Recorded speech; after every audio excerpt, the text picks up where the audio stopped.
ahoana ny fomba ahitana ny endrik'Andriamanitra mazava kokoa? Izay indray no iarahantsika mandinika an'izany hoe ny endrik'Andriamanitra ho hita mazava kokoa izany. Anasako anao ampitiavana ao anatin'izao fandarina universe izao ny tompo any ombanao ndahoatra.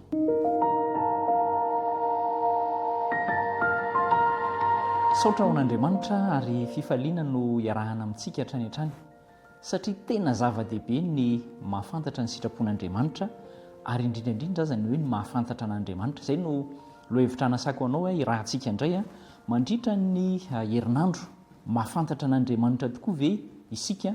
Inona ny fantatsika momba an'Andriamanitra? Mialohan'izay aloha dia ndao isika hivavaka. Andriamanitra tsara indrindra nomenao anay ny fotoana mba hahafahanay miaino anao sy hitondra anao amin'ny fanapahan-kevitra tsara, ahafantatra anao bebe kokoa, hanova ny fiainanay. Taio izay ary tario lalana ho tonga amin'izany. Mamindrafo aminay fa amin'ny anaran'i Jesosy no angatahana izany. Amen. Mahafantatra an'Andriamanitra ve ianao?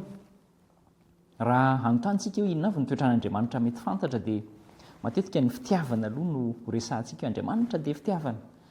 Afaka miteny koa isika nefa hoe Andriamanitra dia marina, mahitsy, tsisy tsiny ary mazava. Afaka mitanisana daholo isika. Fa misy ihany koa ny mbola ambonin'izany dia ny hoe toetran'Andriamanitra hoe marina sy masina. Ho hitantsika daholo izany fa andao andalina kokoa isika. Ahoana no ahafantarantsika bebe kokoa na ahitantsika mazavazava kokoa ny toetra na ny endrik'Andriamanitra? Tsy afaka mahita n'Andriamanitra mivantana akory zasy ianao, na koa hihevitra hoe izany dia hitady an'Andriamanitra amin'ny fomba toy izao mba ahitako azy. Fa ny zava-dehibe tokony fantatsika ety am-piandohana dia izao: verintsika ny fahafantarana momba ny toetran'Andriamanitra, satria tsy nisy loatra intsony ilay fifandraisana akaiky indrindra tamin'Andriamanitra toy ny tamin'ny andron'ny Adama sy Eva nifandray tamin'Andriamanitra ny fampiresaka mivantana, na tamin'ny andron'ny Mosesy, na tamin'ny andron'ireo mpaminany maro samihafa. Ary rehefa verintsika izany dia nia manjavona tanteraka ny fahatakarantsika hoe manahoana moa izany toetran'Andriamanitra izany, fa fantatsika ankapobeny fotsiny ary manjavozavo aza ankehitriny no tena lasa olana. Aiza nefa ny tena milaza ny toetran'Andriamanitra? Tsy misy afa-tsy ny ao amin'ny soratra masina. Soratra masina ihany no ahitantsika akaiky kokoa, mazava kokoa an'izany hoe endrik'Andriamanitra izany. Ny Baiboly, izany hoe ratsorina, dia manomboka ao amin'ny boky voalohany ny Genesisy na ny fiandohana hatrany amin'ny boky farany ny Apokalipsy na ilay hoe fanambarana, tsy misy afa-tsy filazana ny momba an'Andriamanitra ao, ary i Jesosy Kristy izay nirahany no tena ivon'izany soratra masina iray manontolo izany. Rehefa mandinika eo tsika dia mahita an'izany hoe Andriamanitra tokana sady marina, Jesosy Kristy izay nirahany ary mampafantatra antsika amin'ny alalan'ny tenany izy, amin'ny alalan'ny teniny ihany koa.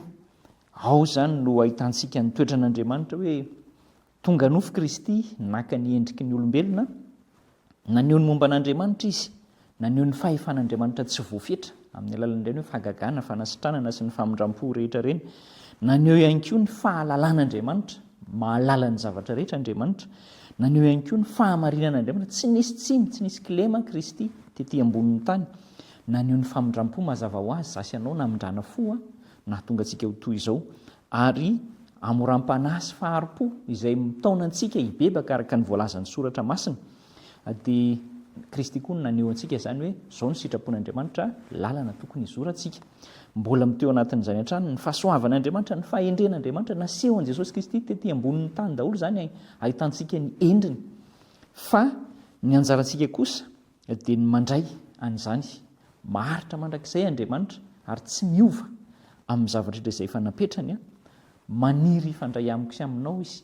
Ary izay fifandraisana izay dia nanehoany manokana an'ilay vavaka ao amin'ny Jaona 1:20 misy an'izay vavaka izay asaiko ianao amerina andinika an'izay, hamakafaka an'izay na dia ataonao isan'andro ary izay dia zava-dehibe mihitsy. Jaona 7:20 iray manontolo dia hitanao ao ny votoatin'izay. Fa ny voalohany andininy voalohany ka hatramin'ny fahadimy no tena nasako anao mihitsy hoe dia ny olalina izay. Iza moa no mitondra n'izany hoe fanimbanany fahalalana ny toetran'Andriamanitra izany? Losifera zay le izy no nisalasala voalohany makasika an'izay hoe fahatsaran'andriamanitra rehetrarehetra izay ary rehefa nisalasala izy dia nanjary nanao ezaka izany hoe naniditra tamin'ireo anjely izay niaraka taminy dia fantatsika tsara fa nahazo ny ampahatelon'ny anjely izy tao anatin'izany fanitarany ny fisalasalany izany ary tratra ihany koa Damaseva dia rehefa tratra Damaseva izay razam-betsika isika aty amin'ny taranaka hatraty amin'ny taranaka fara-mandimby aty dia tratran'izany hoe misalasala tsy mahalala ny toetran'Andriamanitra marina sy tsara izany intsony. Misy karazana finoana izay alefan'ny Satana ho raisin'ny olombelona, voalohany amin'izany ny pantéisme. Pantéisme dia inona moa?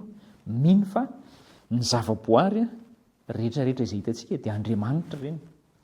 Izany zany dia foto-kevitra anankiray izay entin'ny Satana mamitaka antsika.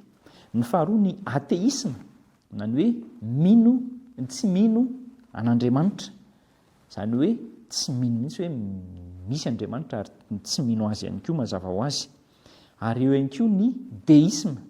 Ny déisme indray dia izao mino fa misy Andriamanitra saingy tsy mila mivavaka aminy na hoe tsy mivavaka amin'izay hoe Andriamanitra izany. Ireo izany foto-kevitra telo lehibe izay entina manimba antsika tsy hahatakatra ny toetran'Andriamanitra. Ry namako, izao no teti-dratsy ny Satana, hosorany ratsy ny toetran'Andriamanitra ary mitarika fikomiana hanohatra ny lalàn'Andriamanitra hatrany hatrany no ataon'ny Satana, na ilay rainy lainga ary hatrany amin'ny fiandohan'ny ady lehibe ka hatrany amin'ny fiafaran'ny ady lehibe dia izay foana no entiny.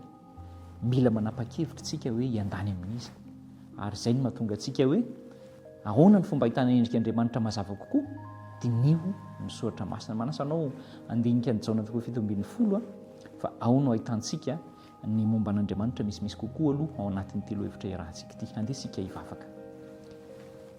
Ampahirezo ambanin'ny elatrao izay Tompo, aza vela aniasi ary ampio izay ahita ny fahamarinana sy ny momba ny toetranao rehetra mba tsy ho takonan'ny Satana amina foto-kevitra diso anie izany. Mamindrafo aminay tamin'izay tsy fahombiazana teo aloha, amin'ny anaran'i Jesosy no angatahana izany.